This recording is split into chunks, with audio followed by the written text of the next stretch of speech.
Gayunpaman, sa sandaling ito, nagniningning ang mga mata ni Dick Kingpin. Ginamit niya ang Tear Ants Eye ni Sharingan. Si Mao Chong, na nasa rurok ng kanyang lakas, ay natigilan ng 5 segundo. Tinamaan siya. Ginamit ni Dick Kingpin ang pagkakataong ito. Nagbigay siya ng suntok na nakabasag ng bibig. Natalo niya si Mao Chong. Napakalakas ng suntok na ito. Napaka-abnormal. Pinalipad siya ng daan-daang metro. Pagkatapos nito, tumama siya sa isang malaking puno. Buti na lang at may puno. Kung hindi, baka lumipad siya hanggang sa Vietnam. Si Mao Chong ay malubhang nasugatan sa suntok na ito.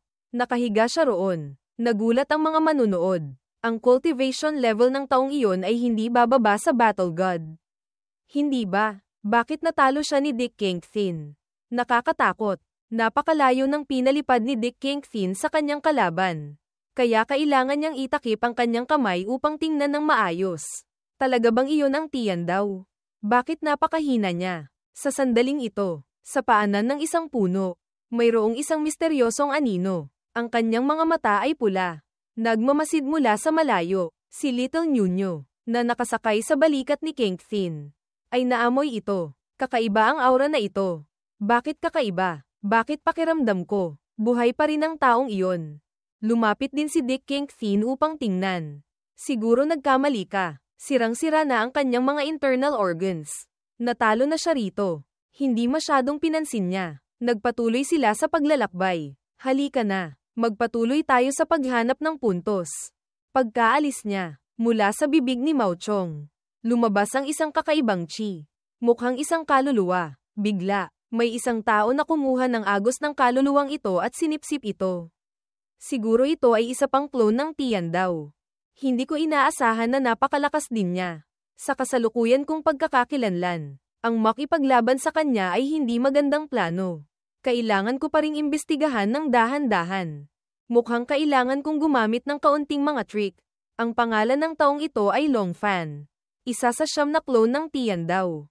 Sa paanan ng isang bundok sa loob ng Kenglan Forest, 2 subordinate ni Qin Chao Tian ang nagmamasid kay Kingpin.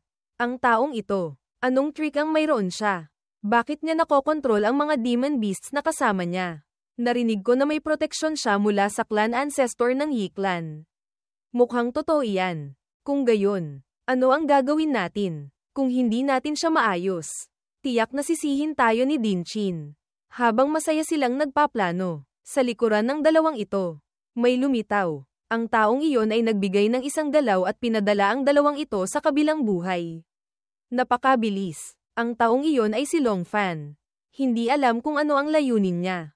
Pagkatapos niyang patayin, inilagay niya ang kanyang espada sa likuran.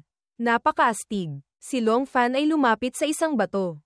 Mukhang iyon ang array eye ng malaking array na nagkokontrol sa mga demon beasts sa Kenglan Forest. Mukhang binago niya ang array. Dick Kingpin, makikipaglaro ako sa iyo. Samantala, si Dick Kingpin ay puspusan sa pagtatrabaho. Naglilinang. Patuloy siyang nangangaso ng mga demon beasts. Naramdaman niya ang pagbabago at lumingon upang tingnan. Sa kalangitan, hindi alam kung anong kakaibang pangitain ang lumitaw. Ano itong sitwasyon? Ang mga estudyante sa ibang lugar ay nagkakalat. Takot sila. Tumatakbo palayo. Ang mga demon beasts ay nagagalit. Sumusugod ng walang kontrol. Dumating na sila sa lugar ni Dick Kingpin. Lahat ay mabilis na tumatakas. Ngunit si Dick Kingpin ay nakatayo lang doon. Tuliro. Kakaiba. Siguro bahagi rin ito ng examination. Si Little Nunyo ay lumalanghap ng laway. Ang bango. Gusto ko silang kainin. 2 wild boars ang sumugod upang atakihin si Dick Kingpin. Naghintay si Dick Kingpin na lumapit sila. Pagkatapos, hinawakan niya ang ulo ng 2 wild boars. 2 kamay sa 2 halimaw. Ginamit niya ang kanyang malakas na puwersa. Pinaikot niya sila na parang top. Pagkatapos, casual niyang inihagis ang mga ito pabalik. Parang baseball. Lumipad kayo rito. Ang 2 wild boars ay lumipad patungo sa isang malaking bato at bumangga dito. Na nagdulot ng isang lindol. Siya, nag-iisa niyang natalo ang 2 level 3 mutant demon beasts. Napakaganda. Talaga. Kenglan Academy. Bakit ninyo sinimulan ang malaking array? Hindi normal iyan. Kapag nag-mutate ang lahat ng demon beasts rito, maraming tao ang mamamatay. Mula sa mga labi, biglang tumayo ang dalawang mutant wild boars kanina. Pagkatapos, dahan-dahan silang naglabas ng lakas. Ang dalawang agos ng lakas ay dahan-daang nagsama. Si Dick Kingpin ay medyo natutulala. Ano itong ginagawa nila? Surprise! Lola, dalawa kaming nag-merge. Naging pigman na.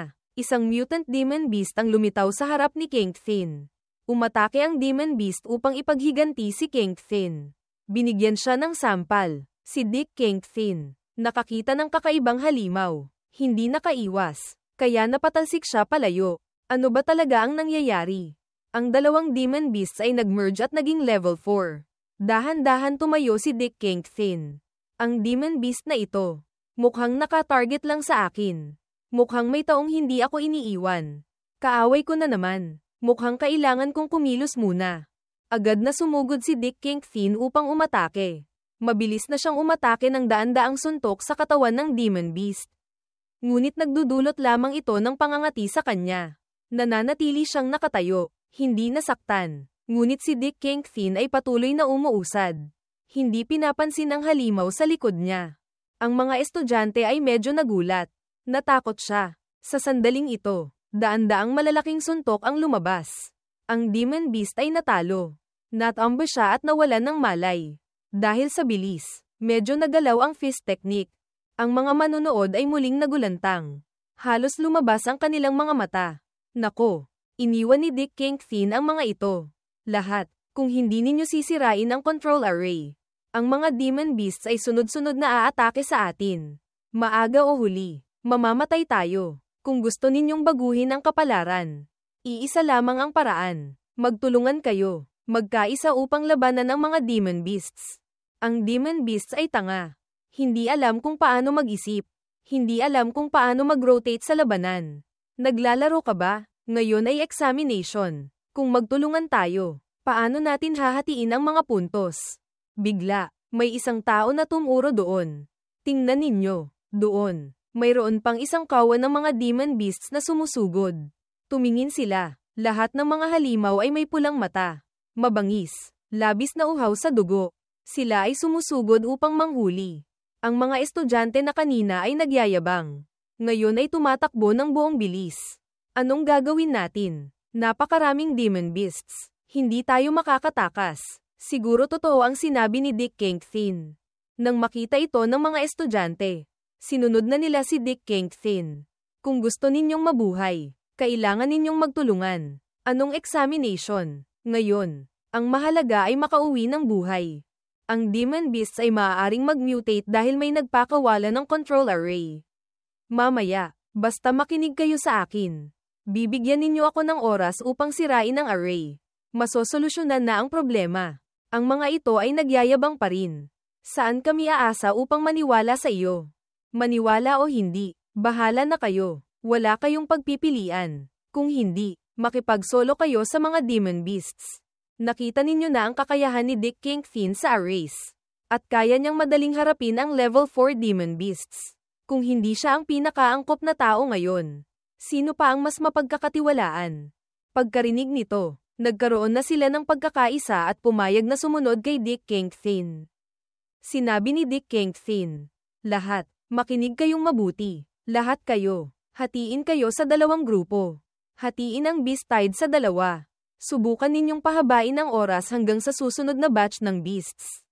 Samantala, hahanapin ko ang array ng pinakamabilis na bilis. Pagkatapos nito, ginamit ni Dick Kingpin ang kanyang movement skill. Madali siyang dumaan sa layers ng mga demon beasts. Gayunpaman, may ilang nakahabol sa kanya. Lahat sila ay napakamabangis. Ang kanilang mga mata ay napakatakot. Nagagalit si Dick Kingpin. Tumigil na kayo, mga ito. Yantan. Sa pagkakataong ito, bibigyan kita ng isang buong meal.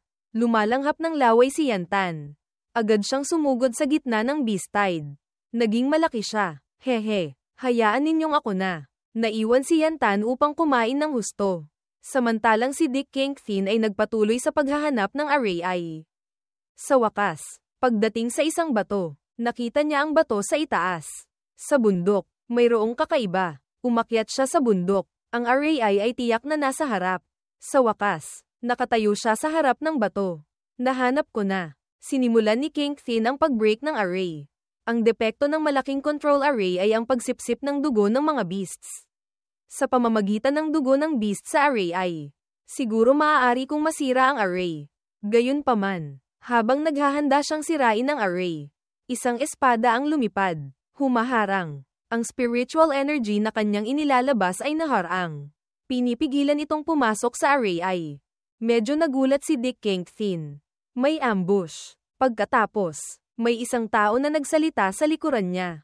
Hindi masama. Hindi ko inaasahan na ganoon kabilis ka makarating dito. Hindi na sayang ang aking oras sa paghihintay dito sa iyo. Ang taong iyon ay si Long Fan. Agad niyang binunot ang kanyang espada upang atakihin.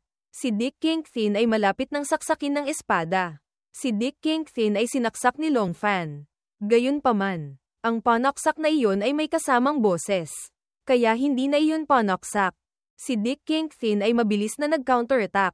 Hindi nakapagtataka na sinabi ni Yantan na naamoy niya ang pamilyar na aura. Kaya ikaw pala ang nagtatago. Seryosong nagtanong si Dick King Thin. Siguro ikaw at ang tiyan daw ay iisa. O kasamahan. O, kasintahan. Si Long Fan ay tumawa. Kakaiba ka, young man. Hindi ako natatakot. Sa pagkakataong ito, upang patayin ka, ibinaba ko ang siyam na Divine Soul Ideas. Na bumubuo ng siyam na Divine Sons. Bagaman napakalakas mo, bawat beses na nag-iimbestiga ako, malalaman ko ang iyong mahina na punto. Kaya, maaga o huli, gagamitin ko ang mahina na puntong iyon upang saktan ka. Kung gayon, lahat kayo ay clones ng Tian daw, na nagtago sa low-level realm na ito. Hindi ba kayo napapagod? Masayang tinawag ni Long Fan ang kanyang ultimate technique. Hindi mabilang na espada ang lumitaw sa likuran niya. Mukhang napakaastig. Kung gayon, malinaw mo na ang iyong pagkamatay. Agad na nagbigay ng utos si Long Fan na umatake. Ang mga espada ay itinutok kay King Thin at sumugod. Oo, espada na naman. Dick King Thin, ginamit mo ang iyong cultivation. Kahit clone sila, pagpasok nila, magbabangga sila. Sumugod si Dick King Thin at sinira ang lahat ng mga espiritong espada na papunta sa kanya. Ang kanyang aura ay napakalakas. Parang pumasok siya sa walang taong lugar. Kung saan dumaan si Dick King Thin. Walang espadang nanatiling buo, mukhang missile siya na lumilipad. Si Long Fan ay hindi rin madali. Naglabas siya ng buong lakas. Sumugod upang makipaglaban. Hindi ka nahihiya magyabang. Naglaban sila, mabilis tulad ng bilis ng liwanag. Walang sino man ang nakakakita ng anuman. Makalipas ang ilang sandali, lumapag si Dick King Thin. Dahan-daang nawala ang kanyang aura. Si Long Fan ay lumapag din sa kabilang panig. Pareho silang lumapag ng ligtas. Napakaganda ng posisyon ni Dick King Thin. Tiyan daw, tandaan mo, may araw na aakyat ako dyan. At pagkatapos ay palalayasin kita sa mundong ito. Pagkarinig ng pamamaalam ni King Thin, si Long Fan ay malubhang nasugatan at umubo ng dugo. Ang kanyang buong katawan ay puno ng malubhang sugat. Hindi siya makakaligtas. Nang makita niya itong bumagsak, tuwang-tuwa si Dick King Thin. Sino ang sinaktan mo? Huwag mo akong saktan. Kung hindi, huwag mo akong sisihin sa pagiging walang awa. Matapos talunin ng taong hamarang sa daan, lumapit si Dick King Thin sa bato. Sa isang suntok, sinira niya ito sa maraming maliliit na piraso. Sa kabilang panig, si Din Chin Chow Tian at ilang guro ay nag-iimbestiga. Sino ba talaga ang nag-activate ng malaking control array? Naimbestigahan na ba? May nauna nang nag-imbestiga sa array ay. Pero wala pa ring resulta. Ngayon, kailangan nating kontrolin ang Beast Tide. Kung hindi, lahat ng sumali sa examination ay mamamatay. Ang iba ay kailangang protektahan ng mabuti. At si Dick King Thin. Sa panahong iyon, kapag tumama siya sa problema, hahayaan na lang natin siya. Hayaan siyang malipol ng Beast Tide. Sa ibaba, ang mga estudyante ay labis na nagdurusa. Nahaharap sila sa mababangis na demon beasts. Mabilis na bumaba si Chin Chow Tian at ang iba pang mga guro upang iligtas sila. Bilisen, iligtas ang mga tao. Huwag hayaang mapahamak ang mga estudyante. Bigla, nagkaroon ng problema sa barrier ng malaking control array. Mukhang dahan-dahan itong naglaho. Ang mga mababangis na halimaw ay nagpakita ng kanilang mga ngipin at claw. Ang kanilang mga mata ay mapula at uhaw sa dugo. Bigla silang bumagsak. Nawalan ng lakas na lumaban. Nagulat ang mga estudyante. Anong nangyayari? Dahan-dahan ding nagtipon ang mga guro. Ang array ng control beasts ay nasira. Kakaiba. Ang array na ito ay inilatag ng matandang patriarch. Maski si Dean, kailangan ng isang araw upang sirain ito.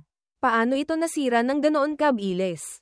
Pagkatapos sirain ni Dick Kingpin ang array, lumapit siya kay Yantan na masarap kumain ng mga demon cores. Ito ay isang malaking tumpok. Maraming salamat, Yantan. Ang tumpok na ito ng beast cores.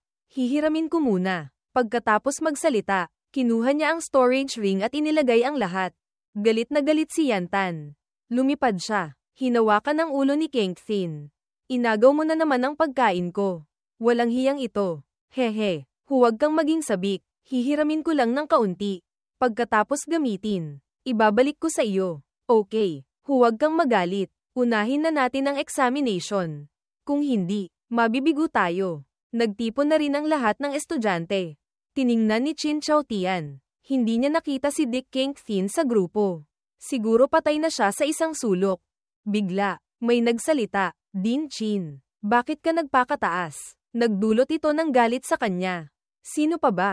Siya si Kingpin. Ikaw, buhay ka pa. Paano? Ha? Gusto mo akong mamatay? Kung gayon, paumanhin. Hindi lamang ako buhay pa, kundi lalampas din ako sa examination. Isang guro ang lumapit upang paalalahanan. Dean, kailangan nating simulan ang pagbibigay ng puntos. Napakaabang ang iyong tono. Tingnan natin kung gaano karaming puntos ang makukuha mo. Itinaas ni Dick Kingpin ang kanyang kamay. Ang storage ring ay dahan-daang kumikislap. Isang tumpok ng beast cores ang lumabas. Ito ay isang maliit na bundok. Ito ba ay sapat na? Nagulantang ang ibang tao. Halos lumabas ang kanilang mga mata. Ganoon karami. Imposible. Ang mga demon beasts na ito. Ikaw ang pumatay. Tiyak na panloloko. Bigla, may isang estudyante na tumayo upang magpatotoo. Dean, maaari akong magpatotoo. Ang mga demon beasts na ito ay pinatay ni Dick Kingpin. Bukod pa rito, niligtas niya kaming lahat. Ang ibang mga estudyante ay nagsalita rin. Kaya rin namin magpatotoo. Nagtatanong si Chin Chaotian. Niligats kayo. Paano niya kayo niligtas? Sinira niya ang malaking control array. Kung hindi, lahat kami ay mamamatay sa beast tide. Pagkarinig nito ni Chin Chaotian, nagulat siya. Lahat ito ay totoo. Hirap paniwalaan. Pagkatapos, lumingon siya kay Kingpin na nakahalukip-kip. Masaya. Sinira niya ang malaking array. Ito ay masyadong hindi kapanipaniwala. Gayunpaman, kailangan niyang maniwala. Ang mga guro ay nagpatuloy sa examination. Pinagsama nila ang mga puntos ng mga estudyante. Okay, ngayon, i-announce natin ang mga puntos. 1,000 Blademan, 1,023 points. Xiao Yan, 983 points. Dick Fong, 766 points. Ang unang 39 na estudyante ay napili na. Mangyaring basahin ang mga pangalan ng mga handang mag-report para sa pagpasok. Ang puntos ni Dick Kingpin ay nakuha na 100.039 points. Hindi. Nagkamali ka ba sa pagbibilang? Walang mali. 3 beses ko na itong sinuri. Ito ang huling numero. Ang mga estudyante ay nawalan ng salita. Ang galing niya. Ang puntos na ito ay lumampas sa pinakamataas na historical record. Ang pinakamataas na record ay 3,892 points. Si Chin Chaotian ay hindi rin tahimik. Base sa aking alam, ang malaking bahagi ng performance na ito ay dahil sa iyong alaga. Base sa rules ng academy, ito ay panloloko. Bakit hindi ko pa narinig ang rule na ito noon? Ako ang dean rito. Ako ang rules. Kung hindi ka sumusunod, lumayas ka. Bigla, bumaba ang matandang lalaki mula sa langit. Kahit paalisin mo ang puntos na nakuha ng halimaw na ito. Si Dick Kingpin ay nasa first place pa rin. Karapat-dapat siya sa academy. Agad na tinawag ng matandang lalaki. Dick Kingpin, pumunta ka rito. Medyo nag-aalinlangan si Dick Kingpin. Naghahanap siya sa akin. Nang lumapit si Dick Kingpin, tinuro ng matandang lalaki ang kanyang noo. Isang agos ng spiritual energy ang pumasok sa utak ni Dick Kingpin. Naramdaman niya, labis siyang nagulat. Ito ang bagay na ipinasa sa kanya ng matandang lalaki ay isang napakalakas na inherent sword chi. Ang mga estudyante na nanonood ay nagulat. Ito ba ang Sword Intent Inheritance sa alamat? Nagulat din si Qin Chaotian. Master, nagbibiro po ba kayo? Gusto ninyong ipasa ang Sword Intent Inheritance sa first grade trash martial meridian na ito. Ang matandang lalaking ito ay walang pakialam. Patuloy siyang nag-concentrate sa pagpasa. Nagsimulang ipikit ni Dick Kingpin ang kanyang mga mata at maramdaman. Tinanggap niya ang inheritance. Sinabi rin ng matandang lalaki, "Young man, ang iyong ama ay naging estudyante ko rin. Ang inheritance na ito ay dapat sana sa iyong ama. Ngunit gusto niyang ibigay ito sa iyo. Ito ang kanyang pinili, at ito rin ang iyong tadhana. Tanggapin mo ang tadhana. Naniniwala ako na hindi ka mas masama sa iyong ama." Pagkatapos ng pagpasa, naglaho ang matandang lalaki sa hangin. Naiwan si Dick Kingpin na lumulutang sa ere. Nag-uunawa sa Sword Intent. Anong ginagawa ng matandang din? Naglaho na ang daw. Imposible. Bakit niya ibinigay ang Sword Intent Inheritance kay Dick Kingpin? Kahit pa ang kanyang buhay. Pagkatapos maunawaan ni Dick Kingpin ang inheritance, sumigaw siya. Isang napakalakas na puwersa ang umagos. Mukhang magiging Super Saiyan siya. Sa paligid niya, ang lupa ay nawasak ng kanyang puwersa. Naging isang antas na first grade battle master ang kanyang cultivation realm. Si Qin Chaotian at ang ibang mga guro ay halos mapatalsik. Paano naman ganyan? Nag-breakthrough siya gamit ang Sword Intent Inheritance. Pagkatapos maging Super Saiyan, huminga ng malalim si Dick Kingpin. Napaka-komportable. Hindi ko inaasahan na mabilis siyang mag-breakthrough. Talagang isang regalo mula sa langit. Bukod pa rito, mukhang mayroong isang bahagi ng Sword Intent talent sa kanyang katawan. Nagsuri ang sistema sa host. Si Dick Kingpin. Martial Meridian, First Grade. Cultivation Techniques, Fast Tongue at Long Elephant Divine Fist. Talents, Array at Sword Intent. Cultivation Realm, Battle Master. Din Chin. Ano na ang gagawin natin? Tanggapin ba natin si Dick Kingpin sa academy? Kung nagsalita na ang matandang din, susundin na lang natin siya. Pero ilagay mo siya sa utility class. Sumunod sa arrangement ang taong iyon. Lumapit siya kay Dick Kingpin. Sumunod ka sa akin. Dadalhin kita sa iyong tirahan. Ang isa pang guro ay nagsimula ring magtrabaho. Mga bisita, ang mga pangalan na binasa kanina. Sumunod kayo sa akin. Binabati kita sa paglagpas sa examination at pagpasok sa academy. Makalipas ang ilang sandali, dinala si Dick Kingpin sa isang villa. Ngunit mukhang hindi ito maganda. Ito ba talaga ang lugar na pagtitirhan? O bodega lang? Mabuti na nga at dito ka tumitira. Alam mo ang iyong lugar. Pagkatapos, umalis ang guro. Si Dick Kingpin ay tamad na makipag-usap. Umalis siya. Anuman, nandito na siya. Kaya tutuloy na lang siya. Binuksan niya ang pinto. Hindi naman masama sa loob. Napakalinis. Magandang lugar para sa cultivation. Sistema. Tulungan mo akong pumili ng sword technique. Mabilis na pumili ang sistema ng isang sword technique na tinatawag na Heaven and Earth Sword Technique. Ang natitirang talent points ko. Idagdag mo sa Sword Intent talent. Ang Sword Intent ay nadagdagan ng 10 milyong points. Si Dick Kingpin ay nag-concentrate sa paglilinang ng bagong sword technique. Habang naglilinang siya, lumitaw ang magandang sistema. Matagal na akong hindi nakakakita ng ganoon kabilis na makakuha ng Sword Intent. Hindi masama ang iyong pag-unlad. Kailangan ko ba na makasama ka sa paglilinang ng teknik? Hindi na kailangan. Gusto mo lang guluhin ang isipan ko. Mas tahimik ako mag-isa. Napakabilis ang paglilinang niya ng teknik. Parang pagbabaliktad lang ng crepe. Makalipas ang ilang sandali, hindi alam kung gaano katagal. Biglang may lumitaw na Sword Intent na umabot sa langit sa ibabaw ng sira-sirang villa ni Kingpin. Pure yang Sword Chi. Tumataas sa langit. Pagkatapos malinang ang pure yang Sword Chi. Dahan-dahan iminulat ni Dick Kingpin ang kanyang mga mata. May kaunting spiritual energy na kumalat sa paligid niya. Nagulat siya. Sa harap niya, ang walang pangalan na cauldron ay galit na sinisipsip ang spiritual energy. Nagtaka din si Dick Kingpin. Ano ito? Bakit biglang lumitaw ang cauldron sa aking katawan? Pagkatapos masipsip, ang cauldron ay naglabas ng nagniningning na liwanag. Siguro ito ang liwanag ng 10 Directions of Buddhas. Si Yan Tan ay nakahiga sa tabi. Nagtanong, ano itong kakaibang bagay? Napakalakas ng kanyang aura. Hindi ko rin masyadong alam. Simula nang nagising ang aking first grade martial meridian. Lumitaw na ito sa loob ko. Lumingon si Yantan. Balak sampalin siya. First grade martial meridian. At mayroong ganyang kalakas na cauldron sa loob mo. Ginagawa mo akong tanga. Sino ang gumagawa ng tanga? Kahit hindi ko alam kung anong nangyayari. Ilang mga sikreto sa akin ay tiyak na konektado rito.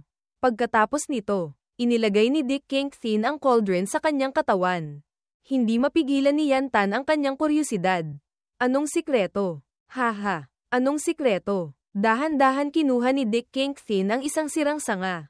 Halimbawa, ang aking kasalukuyang Battle Master Cultivation level. Hawak ang sanga. Winagayway niya ito sa isang marahan na pagwagayway. Sumabog ang buong bahay. Ang bubong ay naging durog. Isang agos ng sword chi ang nabuo. Umakyat sa lupa. Napakalaki. Ngayon, kaya kung harangin ng isang atake ng Emperor Realm.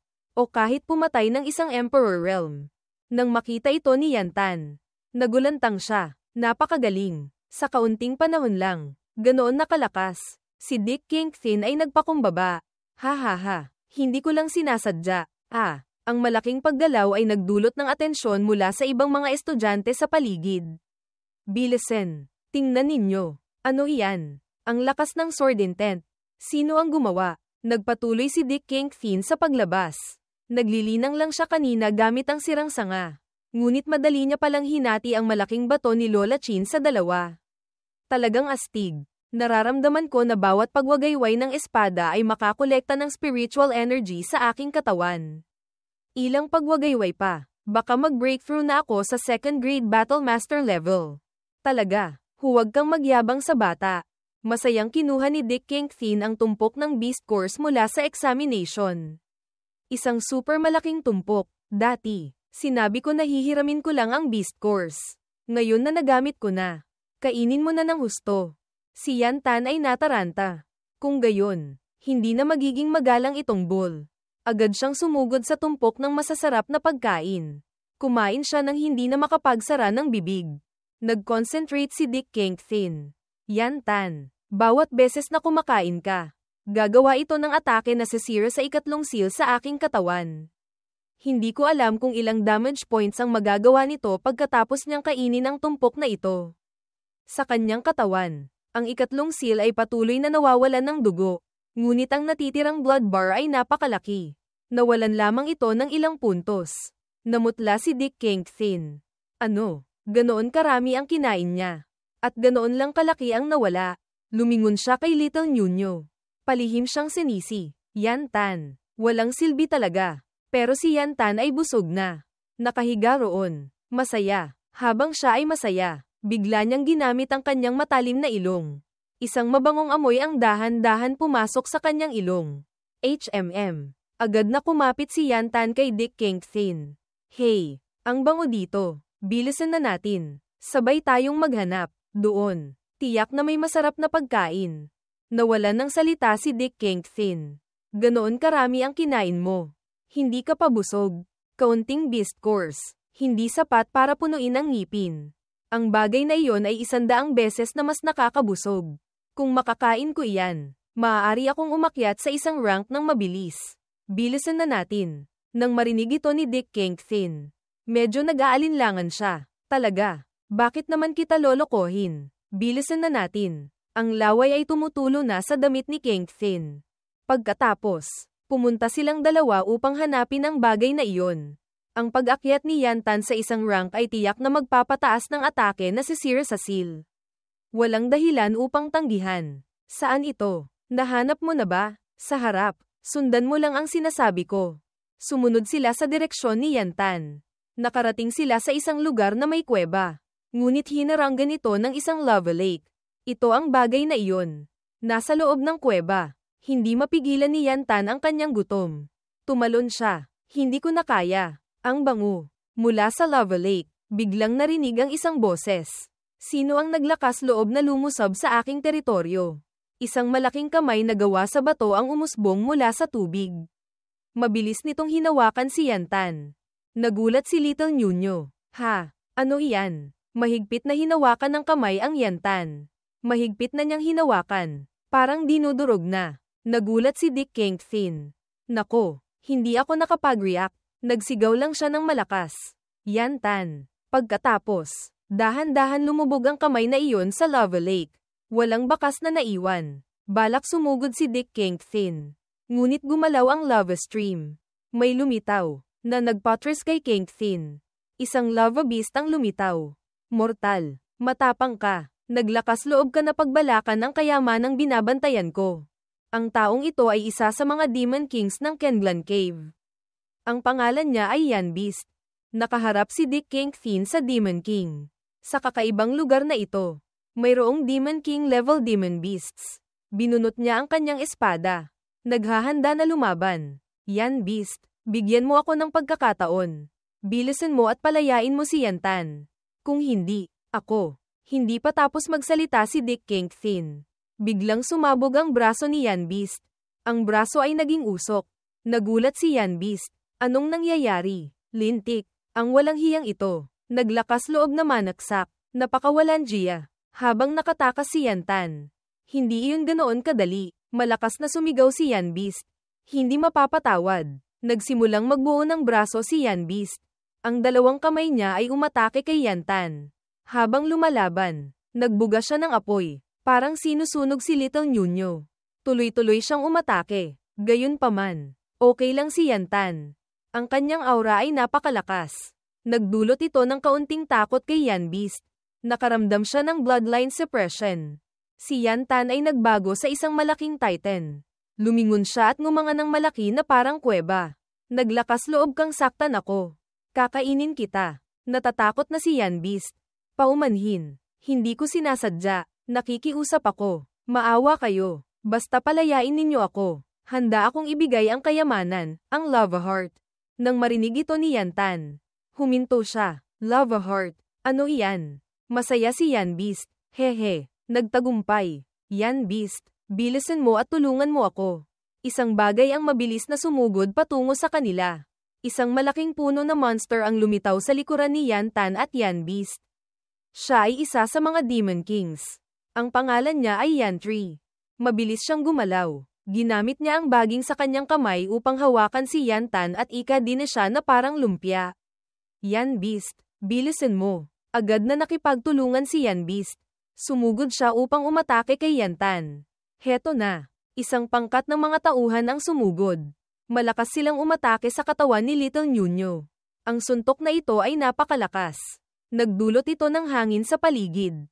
Makapal na alikabok. Gayunpaman, biglang napansin ni Yan Beast. Nagulat siya. Ganoon kalakas ang suntok. Ngunit si Yantan ay walang pinsala. Lubos na maayos. Nagbiro si Yantan. Oh, ganoon lang. Nagtatanong si Yan Tree. Yan Beast, hindi ka ba kumain ngayon? Ang mga mata ni Yantan ay puno ng apoy. Galit siya. Dalawa kayo. Nagtaksil. Hindi pa kayo nakakapagpakita ng anuman. Ang dalawang Demon Kings na iyon ay umatras agad. Lumuhad sila. Masigla humihingi ng paumanhin. Alam namin na nagkamali kami. Ngunit ang galit ay hindi madaling mawala. Sa isang atake, pinalipad niya ang dalawang Demon Kings sa langit. Lumipad palabas ng Milky Way. Nagpunyagi si Yantan. Ang makipaglaban sa ganitong kainang tumpok ay sayang lang ang oras ng bull na ito.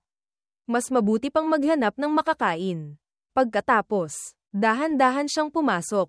Mukhang nakalimutan niya si Dick Kingpin kanina. Siya ay nakatayo doon, natigilan. Pagkatapos noon, pumalakpak siya. Talaga namang karapat-dapat sa isang divine beast mula sa ibang mundo. Napakagaling. Pagpasok ni Yantan, lumapit siya sa isang lava mouth na umuugong at napakainit. Walang sinabi. Tumalon na lang siya. Sumigaw si Dick Kingpin. Yantan, sa loob. Tandaan mo, kumain ka ng marami. Ang ikatlong silko ay umaasa sa iyo. Makalipas ang ilang sandali, biglang lumitaw ang isang agos ng apoy. Napakatakot. Narinig lamang ang boses ni Yantan. Napakasarap. Itong Karma Fire Red Lotus. Napakasarap. Tunay na isang top-grade item. Lumitaw si Yantan mula sa ilalim. Mukhang Super Saiyan Tiga. Pero iba lang ang ulo.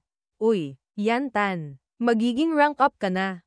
Masayang-masaya si Yantan. Ang kanyang katawan ay nagliliyab sa enerhiya. Ang enerhiya ng Karma Fire Red Lotus ay talagang marami.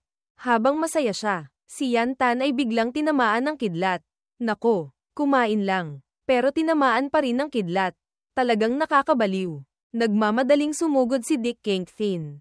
Hindi maganda. Ito ang lightning tribulation. Kailangan kong tulungan si Yantan na malagpasan ito. Sumugod si Kingpin. Kaya siya na ang sumalo sa lightning tribulation. Yantan, okay ka lang. Napakabigat. Ang kalidad ng Red Lotus na ito ay hindi masama. Tinulungan ako nito na umakyat ng isang rank. Pero hindi pa ako busog.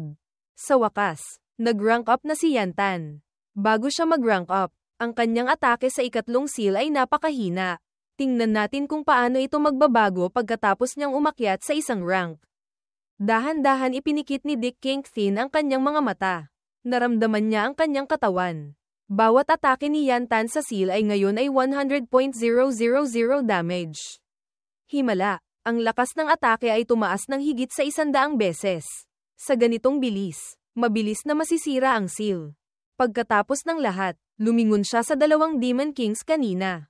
Nagtanong si Yantan, nandito sila. Ano ang gagawin mo sa kanila? Muntik na nilang masira ang aking magandang plano. Patayin mo na lang sila.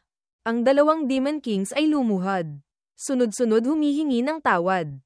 Hi One, maawa kayo. Bulag kami. Hand kami na maging inyong mga alipin. Nag-isip si Dick Kingpin. Sa academy, kulang siya ng ilang tao para magbantay. Sige na, mula ngayon, magbantay kayo sa akin. Bagaman hindi masyadong masaya ang dalawang Demon Kings. Nanatili silang tahimik upang iligtas ang kanilang buhay. Binuhat ni Dick Kingpin si Yantan at umuwi. Susunod kayo sa akin. Sinusunod ang utos, Master. Pagkatapos bumalik sa Kenglan Academy. Habang pauwi, nagtanong si Dick Kingpin kay Yantan.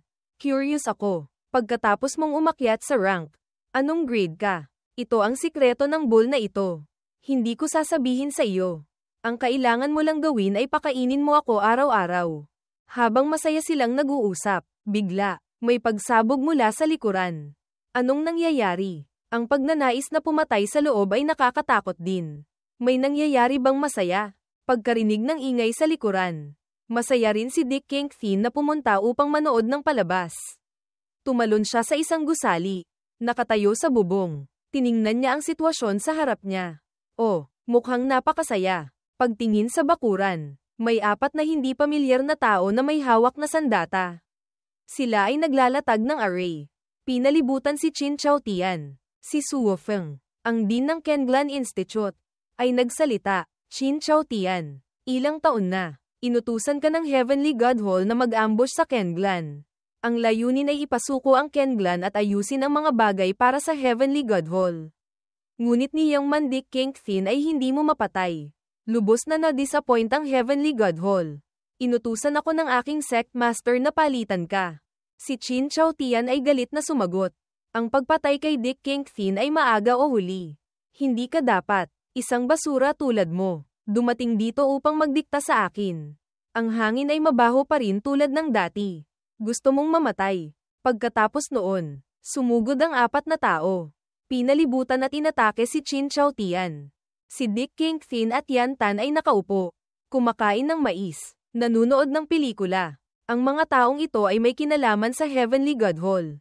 Heavenly God Hall, kilala mo?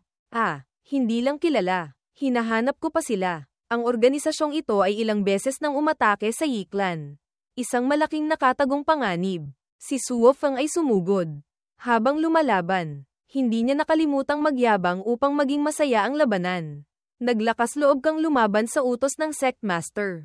Kung gayon, mamatay ka na. Nakaharap sa mas marami na kalaban. Si Qin Chaotian ay nagsisikap na lumaban. Ngunit ang panalo o pagkatalo ay oras na lamang. Habang siya ay nagtatanggol, sinubukan niya ring magpaliwanag. Sa panig ng sect master. Alam ko kung paano magsalita. Hindi ninyo kailangan magsalita nang wala sa lugar. Sumabog ang kanyang lakas. Isang galaw ang nagpatalsik sa 3 tauhan. Pinalipad sila. Lumingon siya kay Suo Feng. Ikaw naman. Palagi mo akong sinisiraan sa harap ng sect master.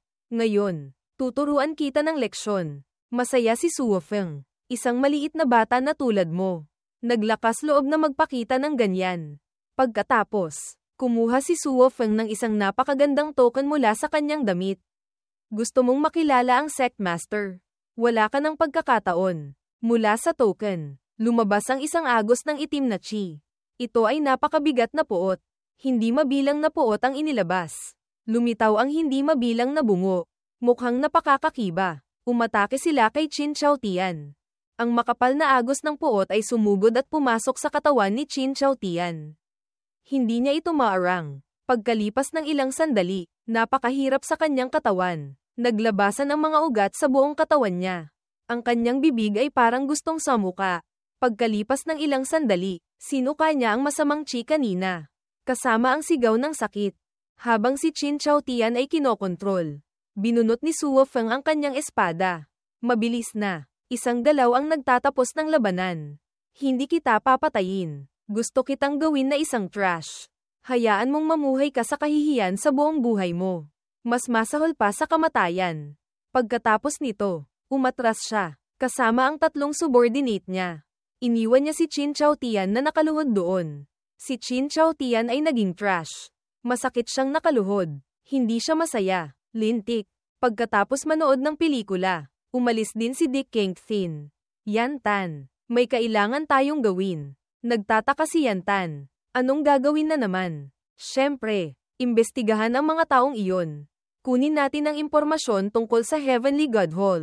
Habang naglalakad, masaya si Suo Feng na nag-uusap tungkol sa resulta ngayon. Nagawa nating patayin si Din Qin Xiaotian.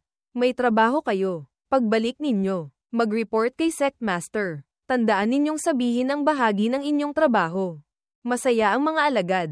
Maraming salamat, Din. Habang pauwi, may hamarang sa kanila. Mga bisita, dumating kayo sa Kenglan Academy. Bakit basta na lang kayo umalis? Medyo bastos naman. Nagtatanong si Suo Feng. Sino ka? Din Suo. Pamilyar sa akin ang taong ito. Parang nakita ko siya sa isang lugar. Hindi ba't si Dick Kengthin siya? Ang trash ng Yiklan. Agad na sumugod si Suo Feng. Nagkita na pala tayo sa tamang oras. Patayin mo siya. Makakakuha ka ng credit mula kay Sect Master.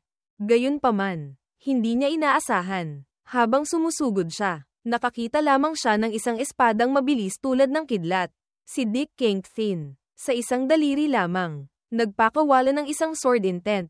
Agad nitong pinatay si Suo Feng, na mas mabilis ang kamay kaysa sa utak. Ang tatlong nakababatang kapatid, nang makita ito, natakot sila. Halos maihi. Nagkamali ba ako? Napatay niya ang Din sa isang kisap mata. Paano ito nangyari? Bago pa sila makakalma, sumugod na si Dick Kengthin. Dalawang kamay. Hinawakan ang leeg ng dalawa mula sa Heavenly God Hall. Nagbabalak kayo laban sa aking Yiklan. Kung ayaw ninyong mamatay, bilisan ninyo at sabihin ninyo ang balita tungkol sa Heavenly God Hall para sa akin.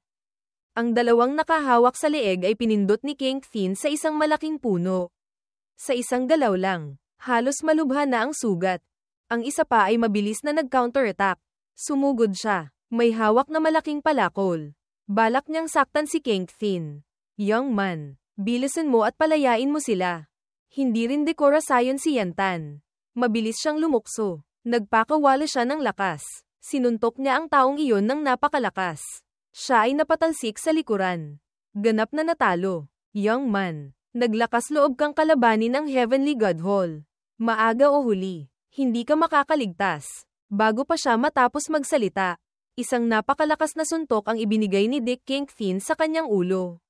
Napakaraming salita, ang ulo ng taong iyon ay umuusok na. Nalabas na siya. Lumingon siya sa taong nasa tabi. Turn mo na. Magsasalita ka o hindi. Natakot siya. Halos maihi. Sasabihin ko na. Sasabihin ko na. Ang Heavenly God Hall ay nagpadala kamakailan ng isang sect master. Nakatarget siya sa Kenglan Academy. Ayon sa aking alam, mayroong isang bagay sa Kenglan Academy na gusto ng Heavenly God Hall. Sinabihan kami ng sect master na imbestigahan muna. Pagkatapos, papasok siya sa academy at mangangawat. Sumimangot si Dick Kengthin. Kung gayon, kailan gagawa ng galaw ang sect master na iyon? Hindi ko alam. May sariling plano ang Heavenly God Hall. Mababa ang aking katayuan. Hindi ko malalapitan ang ganoong klaseng sikreto. Mabuti na iyan. Tanungin kita sa huling pagkakataon. Nasaan ang Heavenly God Hall? Paano ko malalaman? Magtanong ka sa Google Maps. Agad na pinadala ni Dick Kingpin siya sa kabilang buhay.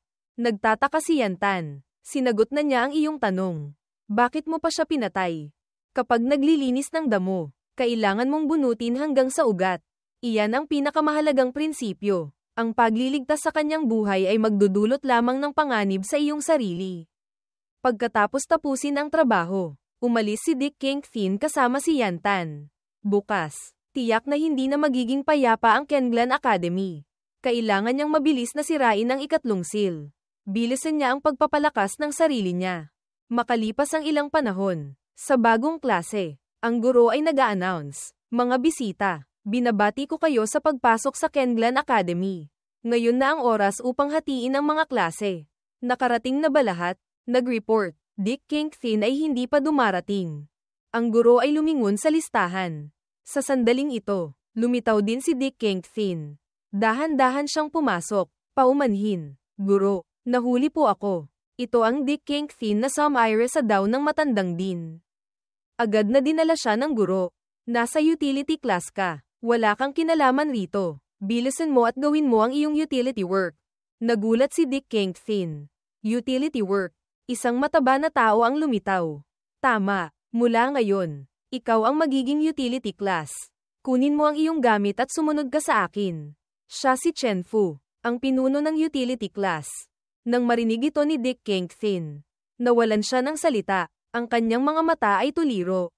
"Wala kang masabi. Talaga namang malungkot ka. Hindi ko inaasahan na magiging utility worker ka." Lumapit si Chen Fu. Nagtanong, "Paano? Mukhang hindi ka masaya." "Ipapaalala ko sa iyo, sa Kenglan Academy, mayroong rules. Sino mang hindi sumusunod ay paparusahan."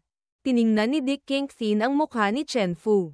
Mukha siyang palaban. Hinagisan ni Chen Fu si Kingpin ng magic broom. "Ngayon, nagkataon na kulang kami ng tao sa paglilinis ng palikuran.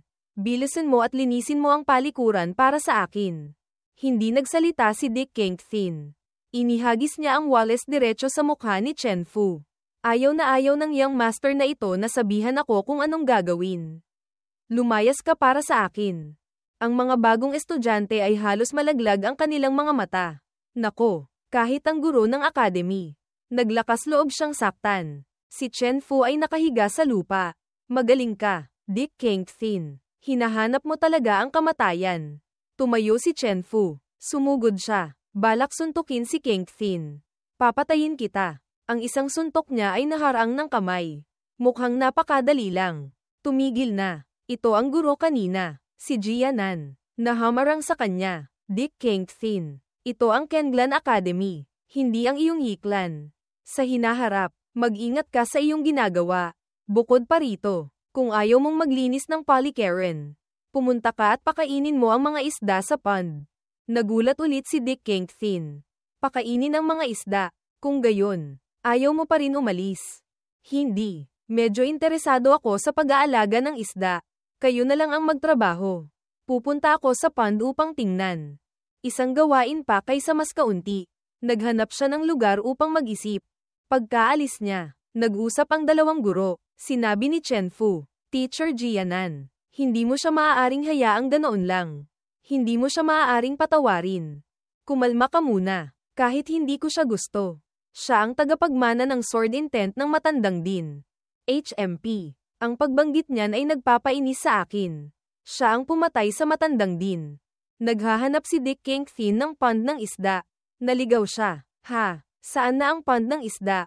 "Naalala ko. Malapit lang dito." Pagkalipas ng ilang sandali, nakita niya ang pond ng isda. Pero may tao na nakaupo doon. Si Dick Kingpin ay nakakita na ng taong naroon. Ang magandang dilag na ito na may asul na buhok ay nasa tabi ng lawa. Naglalaro kasama ang mga isda. "Mga isda, mga isda, kailan kayo lalaki?" Siya si Liu, ang apo ni Li Haoran. Si Liu ay malungkot. Nakikipag-usap. "Kung kaya mo lang magsalita, mas maganda sana. Gusto ko talagang may makakausap." Isang gintong isda, mukhang naintindihan siya. Winagayway nito ang kanyang buntot. Lumipad. Nagtalsik ng tubig kung saan-saan. Mabilis na tinakpan ni Liu ang kanyang sarili.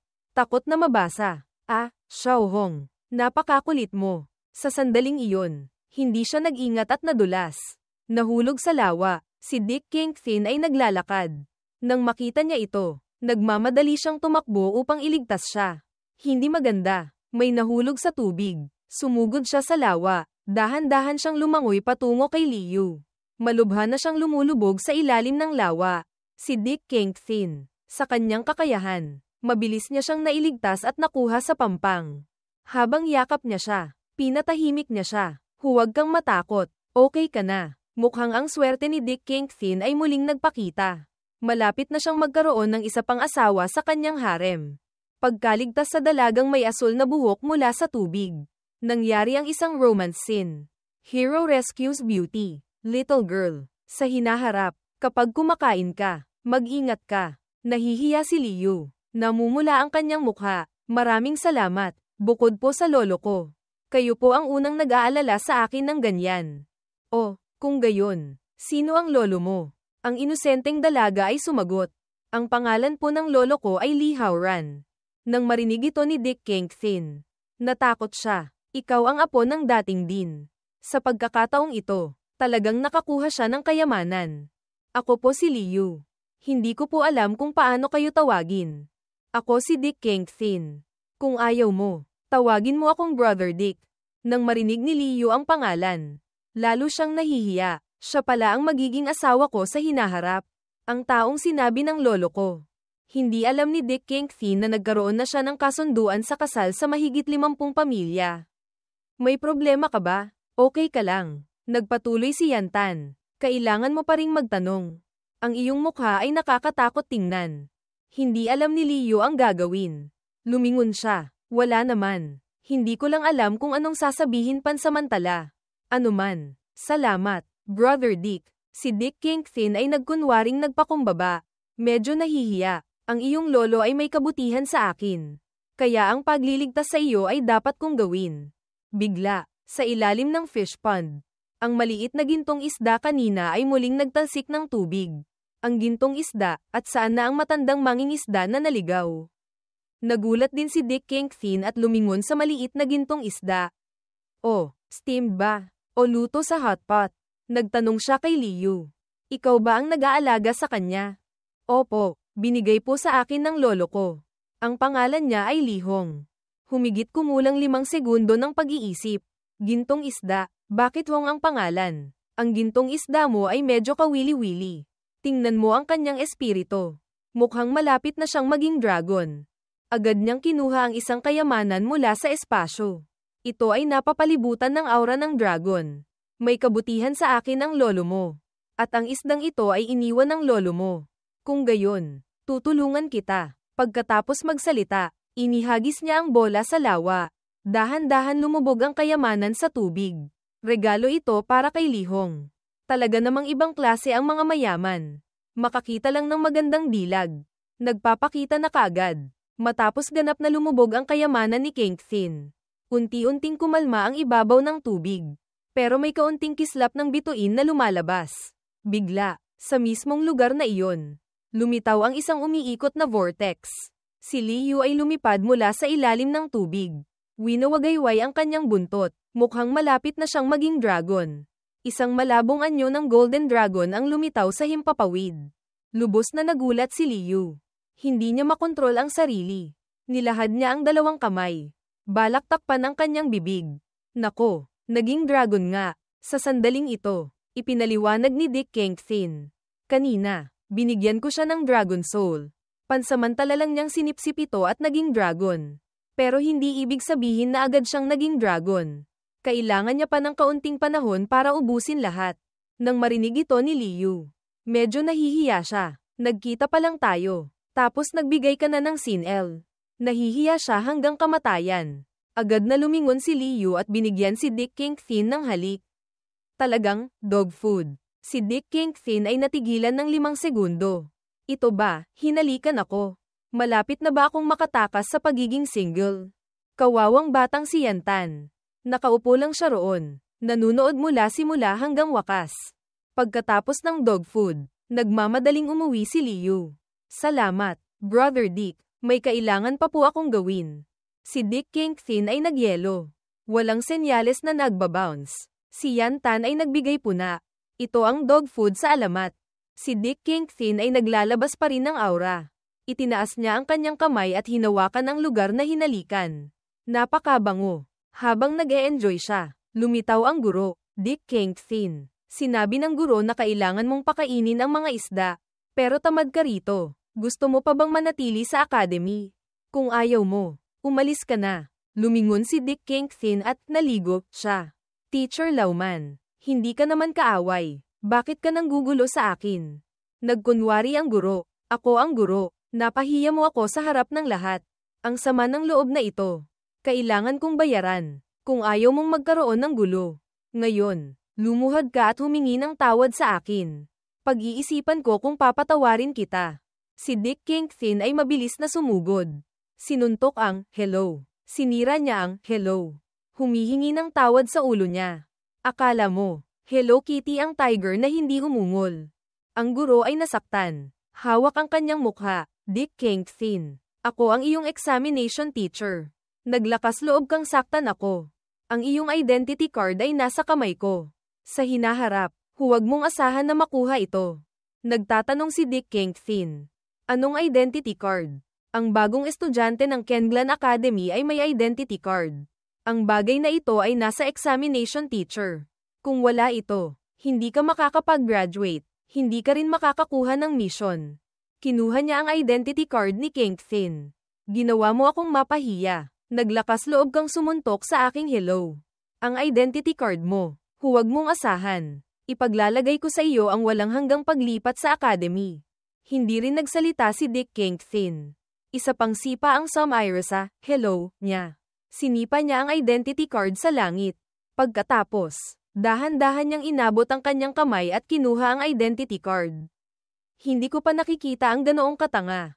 Gusto mo itong kunin. Hindi ganoon kadali. Gusto mo pang pahirapan ang young master na ito. Mag-aral ka pa ng 500 taon. Dick Kingpin. Aalis na ako. Dean Chin. Hintayin mo lang. Si Chin Chow Tian ay naging trash. Abada siya sa kanyang sarili. Wala siyang oras upang pamahalaan ang kanyang mga bagay. Komportable si matandang lalaki. Sa daanan, nag-aalala si Yan Tan para sa kanya. Matapang ka rin. Nagkaroon ka ng kaaway sa guro. Hindi ba't sinira mo ang iyong sariling hinaharap? Hindi naman ako planong manatili rito ng matagal. Kung gayon, anong gagawin mo? Nandito ako upang tulungan kang umakyat sa rank. Hanggat lumakas ka, mas mabilis masisira ang ikatlong seal ko. Kung gusto mo akong mag-breakthrough, kailangan mo lang bigyan ako ng masasarap na pagkain. Maghanap ka ng top grade cuisine para sa akin. Ngunit mahirap hanapin ang mga bagay na iyon. Habang naglalakad at nag-uusap, dahan-dahan silang nakarating sa Great Hall upang kumuha ng mission. Tingnan natin kung makakakuha sila ng mission. Pagpasok sa loob, nakita nila ang mission board. Maraming mission ang naghihintay na tanggapin. Isang dalaga ang nagpakawala ng isang bagong mission. Sa kalapit na Heavenly River Town, may lumitaw na grupo ng mga evil cultivators. Kung sino man ang makapuksa sa grupo ng mga evil cultivators na iyon, makakatanggap siya ng isang heavenly aroma fruit. Ang fruit na ito ay may epekto ng pagpapataas ng bilis ng cultivation sa loob ng 3 araw. Ang premyo ay masarap, pero hindi madali ang mission na ito. Alam din ng dalaga na mahirap ito. Ang mission na ito ay grade A, ito ang pinakamataas na level. May sino mang tatanggap, narinig ng mga estudyante at nalungkot. Grade A, tiyak na hindi ko kaya.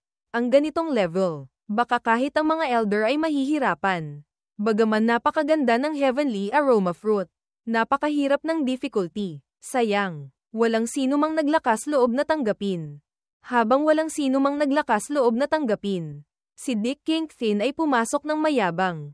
Mga bisita, bigyan ng daan. Tatanggapin ko itong mission. Yan Tan. Ang heavenly aroma fruit na ito ay sapat na sigurong makapagpaangat ng iyong lakas ng kaunti. Ang bango niya. Hindi siya matatalo sa Karma Fire Red Lotus. Guro, tinatanggap ko itong mission. Ibigay niyo sa akin ang mission paper. Hindi ka basta makakatanggap. Kailangan mo ng identity card upang tanggapin ang mission. Ibigay mo rito para tingnan ko. Hindi nag-alinlangan si Dick Kingpin. Kinuha niya ang kanyang identity card. Kinuha niya ito mula sa matabang guro kanina. Nang kinuha niya, Lahat ng tao sa bulwagan ay tumawa ng malakas. Hindi ba't ito ang training identity card? Ang batang ito ay bagong estudyante.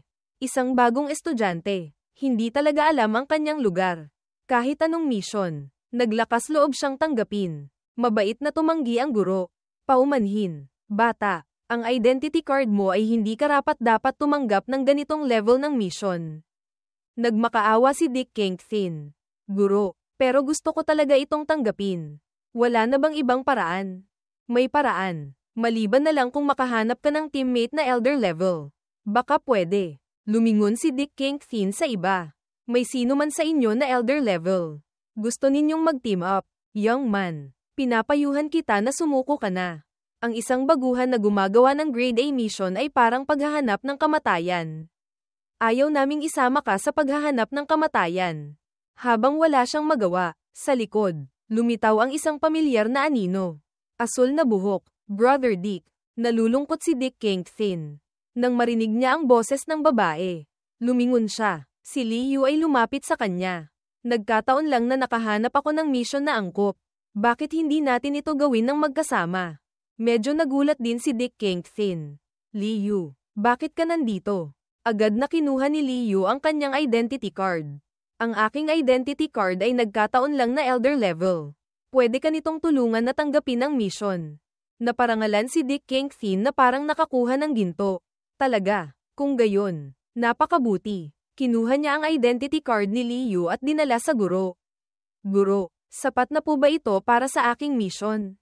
Ang guro ay walang magawa kundi tanggihan siya. Mabuti. Ito ang mission application para sa pagkakataong ito. Nakasulat dito ng malinaw ang impormasyon at address. Kunin mo. Brother Dick, pumunta na tayo para gawin ang mission. Okay. Si Liu at Dick Kingpin. Magkahawak ang kamay. Lumabas. Masaya silang nag-uusap. Sa tabi nila ay ang pagkamangha ng mga tao sa paligid. Siya, napakaswerte niya. Nakapag-team up sa Young Lady. Kahit na ang Young Lady ay elder level identity card. Ang kanyang lakas ay hindi mas mataas sa batang iyon. Sayang ang ganyang kagandang babae na sumama sa kanya sa paghahanap ng kamatayan. Mabilis na lumipas ang panahon. Isang araw pagkatapos, sa Heavenly River Town, dumating na ang dalawa sa lugar ng mission. Maraming tao rito. Brother Dick, napakaabalang ng Heavenly River Town. Wala siyang bakas ng evil cultivators. Pansamantala, hindi ko rin maramdaman ang aura ng evil cultivators dito. Habang naglalakad sa kalsada, bigla, nagsalita si Yantan. Doon, parang may kakaiba, bago pa makapag-react ang sinuman. Paghihiganti, tumalon si Yantan sa isang tindahan ng tinapay, na nagpatakot sa dalawang nagbebenta ng tinapay. Nako, mayroong demon. Pagkatapos, ibinukas niya ang takip. Sa loob ay isang kawali na puno ng mainit na tinapay. Mainit na mainit. Ang batang paslit ay tuliro. Ha, tinapay. Nakita ito ni Dick Kingpin at nagtanong. Yantan, gusto mo ng tinapay? Hindi mo na kailangang maging excited. Boss, ibenta mo sa akin ang isang tray. Ang boss ay natakot, halos maihi. Nanginginig siya habang nagbebenta ng tinapay. Gayunpaman, nang umalis ang dalawa, nagpakita ang mukha ng boss ng napakasamang ekspresyon. Mukhang may nakatagong kahulugan rito. Si Yantan ay nagtataka pa rin. Kakaiba, malinaw na naramdaman ko kanina. Bakit nawala na? Sina Dick Kingpin at Liu ay umalis. Halika na, huwag mo nang isipin. Maghanap tayo ng inn. Maghahanap ng lugar para magpahinga. Dahan-dahan silang lumayo, sa ilalim ng mga mata ng boss na nagbebenta ng tinapay. Hindi siya umalis. Sa puso niya, labis siyang galit. Mukhang may bagong dumating dito. Muntik na akong mahuli. Gayunpaman, ang kanyang mukha ay nagpakita ng mapanlinlang na ekspresyon. Mukhang may plano siya. Wala akong pakialam kung sino kayo. Hanggat ginugulo ninyo ang aking plano, tiyak na mamamatay kayo. Makalipas ang ilang oras, nakahanap sila ng lugar para magpahinga. Brother Dick, nakahanap na po ako ng silid. Medyo nagtaka si Dick Kingpin. Young Lady Lee, marami pang bakante dito. Bakit isang silid lang ang inupahan mo? Tayo ay lalaki at babae. Baka hindi maganda. May evil cultivators sa Heavenly River Town. Mas ligtas kung iisa lang ang silid. Bukod pa rito, Hindi lang tayo. Kasama pa ang alaga mo. Karapat-dapat sa 20 taong pagiging straight. May punto ka. Naghahanda silang matulog. Nang narinig ang sigaw ng tulong. Galing ito sa labas. Tulungan ninyo kami. Tulungan ninyo kami. Ito ay nagpagulat sa dalawa. Tumakbo sila palabas upang tingnan. Sinundan ni Dick Kingpin ang direksyon ng sigaw. Lumabas siya kasama si Yantan. Nakita nila ang eksena sa harap nila. Isang maliit na bata ang binubugbog o ginagawa ng kung ano. Umiyak siya. Humingi ng tawad. Nakikiusap ako. Maawa kayo sa akin. Ang taong iyon ay nakabihis. May suot siyang maskara. Hinawakan niya ang maliit na bata. Masunurin ka na lang at sumama ka sa akin. Kung hindi, gagawin kitang mamatay sa sakit. Ang maliit na bata ay mahina at walang depensa. Pagkarinig ng ingay, lumabas ang dalawa upang tingnan. May nag-aapi sa isang maliit na bata. Nakakita si Dick Kingpin ng kakaiba. Hindi masyadong tama. Gabi na. Sino ang nang-aapi ng bata? Si Liu ay hindi nagdalawang isip. Tumalon siya. Brother Dick, punta tayo at tingnan. Si Dick Kingpin ay hindi nakahabol. Sister, mag-ingat ka. Ang taong iyon ay hinahawakan ng maliit na bata. Si Liu ay nagbigay ng invisible kick, Vianquak. Sa hating gabi, inaapi ang isang maliit na bata. Siyang hinayupak, mamatay ka na. Ang invisible kick na ito ay perpekto. Sinipa niya ang taong iyon. Hindi siya nakapag-react. Pagkatapos noon, kinuha ni Liu ang maliit na bata. Niyakap niya ito. Ngumiti siya. At malumanay na sinabi, "Little girl, huwag kang matakot." Ang nakamaskara na taong iyon ay nasipa. Galit na galit siya. Sino ang walang takot na batang iyon? Naglakas loob na saktan ako ng pataksil. Nang lumingon siya, si Liu ay kasama ang maliit na bata. Lumipat siya sa likod. Naghahanap ba sila sa hating gabi? Ang nakamaskara na taong iyon ay galit. Isang babae na naman. Agad siyang sumugod tulad ng isang gutom na tigre. Tamang-tama, ngayong gabi, kulang ako ng maglilingkod. Dadalhin kita upang matulog sa akin. Habang sumusugod siya, akala niya siya ang mangganguna.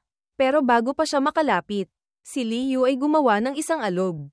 Napatalsik siya. Pagkatapos, ginamit niya ang isang perverted palm, bien thai chung. Lumayo ka sa akin. Ngunit nagulat siya. Nang lumapit ang palad, ang taong iyon ay gumawa ng isang defense shield na medyo kakaiba. Ang defense shield na ito ay medyo matigas. Nang tumama si Liu, napatalsik siya ng kaunti ng ripple. Itong walang hiyang ito, isang evil cultivator pala. Lahat kayo ay cultivators. Bakit may pagkakaiba sa pagitan ng mabuti at masama? Ang tinatawag ninyong katarungan ay parang ginto lamang sa mukha. Kung nabuking na ako, hindi na kailangan pang mabuhay ka. Ang evil cultivator na ito ay nagpakita ng kanyang tunay na lakas. Medyo mas malakas kaysa kay Liu. Balak niya umatake ng nakamamatay na galaw.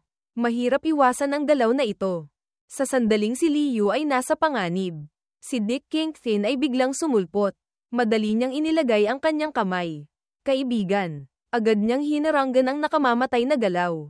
Ang taong iyon ay naharang niya. Ang kanyang braso ay nagbago ang anyo, na nagdulot sa kanya ng kaunting sakit. Samantala, si Dick Kingpin ay niyakap si Liu. Ang dalawa ay malapit na. Young Lady Lee, okay ka lang. Si Liu ay tinamaan ng kaakit-akit. Namula sa hiya, okay lang po ako. Salamat po. Galit ang evil cultivator. Hahayaan mo akong kumain ng dog food? Pagkatapos, hinubad niya ang kanyang maskara. Ipinakita ang kanyang puting ngipin. Ihahatid ko kayo, ang lalaki at babae, sa kabilang buhay. Tinawag niya ang mga kalansay. Isa-isa silang lumabas mula sa lupa. Talaga namang evil cultivator. Ganoong kasamang teknik ay ginagamit din. Brother Dick, ano ang gagawin natin? Nandito na sila. Kumpiyansa si Dick Kingpin. Huwag kang matakot. Ang mga kalansay na ito ay sapat lamang para lutuin ang sabaw. Sumugod siya. Nagputol siya kaliwat kanan. Sa loob ng ilang segundo, natapos niya silang lahat. Nang makita ito ni Liu, nabighani siya. Napakalakas. Mas malakas pa sa sword intent ng lolo ko ng ilang beses. Pagkatapos patayin ang mga alagad, si Dick Kingpin ay nagtungo sa evil cultivator na iyon. Sa wakas, nakaharap ko na ang evil cultivator. Hindi maaaring palampasin ang pagkakataong ito. Ang taong iyon ay pinawisan na parang ulan. Nako, sa isang galaw lang, natalo mo na ang lahat ng aking mga kalansay na inalagaan ko sa loob ng maraming taon. Sa pagkakataong ito, siguro hindi na ako makakauwi ngayong tagsibol. Si Dick Kingpin ay mabilis tulad ng kidlat. Isang X-shaped slash ang tumama sa Evil Cultivator. Alam niya na hindi siya kalaban. Kaya takot siya. Agad siyang lumuhad. Hi One. Maawa kayo. Hanggat ililigtas ninyo ang aking buhay aso. Handa akong ibigay ang sikretong teritoryo ng Heavenly River Town. Medyo interesante si Dick Kingpin. Mayroong sikretong teritoryo rito. Sinabi niya. Come recently. Nakatanggap ako ng balita na malapit sa Heavenly River Town. May lumitaw na sikretong teritoryo. Upang mabuksan ang sikretong teritoryo, kailangan gamitin ang essence chi ng mga dalaga. Kaya ko ginawa iyon sa bata. Sino ang nagpakawala ng balita? Isang boss na nagbebenta ng tinapay. Ang pangalan niya ay Truong Tinchi. Nang marinig ito ni Yantan, nag-summarize siya. Essence chi ng mga dalaga. Boss na nagbebenta ng tinapay. Hindi nakapagtataka na palagi akong nakakaramdam ng kakaiba noon. Ang kakaibang aura noon ay parang essence chi ng mga dalaga. Ang boss na nagbebenta ng tinapay ay tiyak ang taong nakilala natin kanina. Nagulat din si Dick Kingpin. Hindi ko inaasahan na hindi ko mapansin. Naglakas loob kayong saktan ang mga bata. Talaga namang mga hayop kayo. Sabihin mo ng totoo. Bukod sa iyo, may iba pa bang evil cultivators? Ang taong ito ay walang alam. Siya ay pon lamang. Malumanay na hinaplos ni Dick Kingpin ang kanyang ulo. Ginagawa mo akong mahirapan. Sa kaunting impormasyon lang, hindi sapat para mailigtas ang buhay mo. Umiyak siya at nagmakaawa. May halaga pa ako. Bukas bubuksan ang sikretong teritoryo. Alam ko kung nasaan iyon. Sa panahong iyon, dadalhin kita. Medyo nag-aalinlangan si Dick Kingpin. Ngayon, madaling patayin siya. Ngunit kung gawin niya, baka maakit pa ang iba. Mas mabuti pang panatilihin siya. Agad niyang kinuha ang isang gintong talisman. Pagkatapos, pinindot niya ito sa noo ng Evil Cultivator. Ito ay exploding talisman. Kung hindi mo ako makikita sa loob ng 2 araw, maghanda ka na sumabog sa daan-daang piraso. Sumabog ka na parang paputok. Ngayon, maaari ka nang umalis. Ang Evil Cultivator ay lumuhad. Paulit-ulit humihingi ng tawad. Salamat po, High One, sa pagliligtas ng aking buhay. Susubukan ko po ang aking pinakamahusay na mapakinabangan ang aking sarili. At agad siyang gamulong papalayo na parang gulong. Kung sinabi mong umalis siya agad. Talaga. Si Liu ngayon ay kasama ang maliit na bata. Lumapit siya. Brother Dick, anong gagawin natin sa bata? Ibalik mo sa bahay. Mapanganib sa labas. Umupo siya. Napakalumanay. Little girl, saan ang bahay mo? Dadalhin kita. Yumuko ang maliit na bata. Hahayaan ninyong ako ang magpakita ng daan. Ang 3 tao at isang halimaw ay nagsimulang maglakbay patungo sa bahay ng maliit na bata. Sa itaas, may nagmamasid sa kanila ng palihim. Ang taong ito ay nagmamasid mula simula hanggang wakas. Ang batang iyon, sino ba talaga siya? Isang level 1 battle master trash. Naglakas loob pang sirain ang aming magandang plano. Pagkaalis ng grupo ni Dick Kingpin, babalik siya upang mag-report kay Master. Tingnan natin kung ano ang gagawin niya. Makalipas ang ilang sandali, dinala na nila ang maliit na bata pa uwi. Ang mga magulang niya ay lubos na nagpapasalamat. Sa Heavenly River Town, nawala ang 10 bata, ngunit ang kanilang anak lang ang nakabalik. Talagang napakaswerte. Wala anuman. Tumutulong lang ako sa mga nangangailangan. Masaya silang umalis. Kumaway pa sila ng masigla. Habang pauwi, nagtanong si Liu kay Dick Kingpin. Brother Dick, kanina, sinabi nila na higit sa 10 dalaga ang nawala. Siguro lahat gawa ng evil cultivators. Ngayong gabi, kailangan pa nating imbestigahan. Hindi na kailangan mag-alala. Ang pawn ay nalagay na. Kailangan lang nating maghintay ng tamang oras. Yantan, ngayong gabi, bibigyan kita ng mission. Pumunta ka sa tindahan ng tinapay kaninang umaga. Tingnan mo, nagdududa ako na nandoon ang mga bata. Bakit hindi kayo na lang ang pumunta? Sa pagdadala sa akin, anong benepisyo? Ang iyong katawan ay maliit. Mahirap mapansin. Kung matapos mo ang mission, tiyak na mabubusog ka. Pagkarinig ng busog, Agad na lumipad si Yantan. Nangako ka. Huwag kang mangako sa iba. Ang sumusubaybay ay nakabalik na. Nag-report siya sa kanyang master. Master, inutusan niyo po akong subaybayan ang batang iyon. Talagang may problema siya. Ngayon, pinigilan niya ang aming plano. Nabigo si Elder Bone Mask. Sinabi niya pa ang tungkol sa sikretong teritoryo. Ang mastermind ay si Truong Tinchi. Nang marinig niya ito, medyo nagalit siya. Paano naman ganyan? Bukas na magsisimula ang sikretong teritoryo. Hindi maaaring magkaroon ng anumang pagkakamali. Nagtatanong ang taong ito, may paraan po ba, Master? Ang mga mata ni Truong Tinchi ay napakasama. Pumunta ka at tawagin mo si Elder Bone Mask dito. Sa tahimik na hating gabi, ang dalawang ito ay nagpaplano ng isang bagay. Hindi nila alam na sa isang sulok, may batang paslit na sumusubaybay. Ang boss na ito ay talagang may problema. At mukhang hindi simple. Gayunpaman, ang pinuno ay pinuno. Agad niya itong naramdaman. May naglulusob. Pagkatapos, isang one-finger strike ang tumama sa bote. Kung saan nagtatago ang batang paslit na si Yantan. Matapos ipadala si Yantan upang imbestigahan, si Dick Kingpin ay umuwi at natulog ng mahimbing. Matagal nang wala si Yantan. Hindi pa rin nakakabalik. Siguro may nangyari. Habang nag-iisip, bigla, isang napakalambot na kamay ang dahan-daang inilagay sa kanyang dibdib. Si Liu pala sa tabi niya. Natutulog siya, pero medyo nagsasalita sa panaginip. Brother Dick, ang inyong dibdib ay maskulado. Si Dick Kingpin ay medyo nawalan ng salita. Young Lady Lee, hindi ka talaga nagbibigay pansin sa maliliit na detalye. Sinabi niya na natatakot siya. Kaya gusto niya matulog sa isang kama. Sinubukan ni Dick Kingpin na panatilihin ang sarili. Maingat niyang inalis ang kamay ni Liu. Hindi ito tulog. Malinaw na isang laban sa pagitan ng puso at isipan. Habang payapa ang lahat, muling gumawa ng gulo si Liu. Nagpabaliktad siya at humiga sa katawan ni Kingpin. Nagulantang si Dick Kingpin. Anong sitwasyon? Kung magpapatuloy ito, sino ang makakakayanan? Hindi. Kailangan ko siyang itulak. Agad siyang umikot. Marahang itinulak si Liu sa tabi. Sa mismong sandaling ito,